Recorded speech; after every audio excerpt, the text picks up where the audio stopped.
Hello, welcome to the print. I am Amna Begam Ansari. The opposition is raising alarm over the timing and intent of Special Intensive Revision 2.0. It will be carried out across 12 states and union territories, covering nearly 51 crore voters. Announced just 2 days before the first phase of the Bihar Assembly elections. The exercise is being presented as a routine cleanup of electoral rolls, but with over 68 lakh names deleted after the previous verification in Bihar alone, the entire exercise becoming the center of debate, which is very natural. This is India's ninth such a drive since independence. Yet the scale, timing, and political undertones bring nationwide attention. On one hand, the Kerala government is going to challenge SIR in court.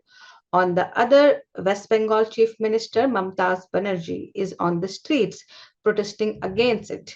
Across the political spectrum, the opposition seems united in its charge that the Election Commission's SIR is not a neutral administrative exercise, but a political one. The accusation is that this drive risk disenfranchising Indian citizens, particularly Muslims, who form a significant part of the population in several border districts. Many argue that the timing of it is no coincidence. It conveniently aligned with the BJP's electoral interests, turning what should have been a bureaucratic process into another contest over who gets to belong. This movement feels very similar to the NRC-CAA years. The protest, the fear, the charge rhetoric. But the SIR drive is not the same. Unlike the NRC, this is a periodic exercise. The opposition has been quick to allege that it targets Muslims, but there is no such evidence to support that claim. Without data or official disclosure of deleted names, much of the noise rests on the speculation, fear, and politics. I am not saying that the process is flawless or beyond scrutiny. Transparency from the Elections Commission is one of the most important questions. But when legitimate concerns are buried under the exaggerated fears and political theatrics, the real opportunity to speak for the ordinary people sadly gets lost. The real issue with the SIR drive is not about targeting one community, but the potential to disenfranchise millions of genuine voters, especially those from marginalized and rural backgrounds. These individuals often lack awareness or access to bureaucratic channels and might fear the system. One needs to go among such people to understand it. As per the report Migration in India 2020-21 based on periodic labor force survey released by the Ministry of Statistics and Program Implementation, the total migration rate in India was 28.9% and in rural it was 26.5%. Out of the total migrant persons, around 10.8% migrated due to employment related reasons. In simple words, SIRs shift the burden of proof onto the poorest and most transient citizens, asking them to constantly validate their existence. India is a country where access to documents and digital systems is still uneven. Even wealthy nations have failed such tests.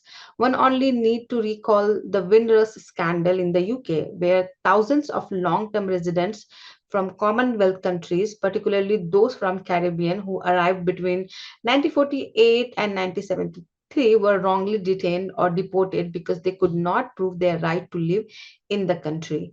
A nation may be known for its citizens' trust in the system, but a system that blindly prioritizes paperwork over people is bound to fail. India should not risk walking down that path and must be prepared to address such genuine issues beforehand. And let's not forget that what the right to vote really means for the poor and marginalized people in this country. While it is not a test of citizenship, it is their only way of having a say in the system. For some, this right is not about policy or ideology, but about hope.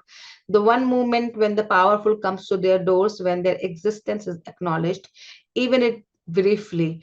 Elections become, in that sense, a rare festival of the democracy where they are not invisible. The promises made to them may be broken and their struggles may return once the banners are gone, but that one right still carries a fragile kind of hope. To take it away, even through bureaucratic oversight or indifference, is to snatch away more than a vote. It is to silence those who hardly have a voice.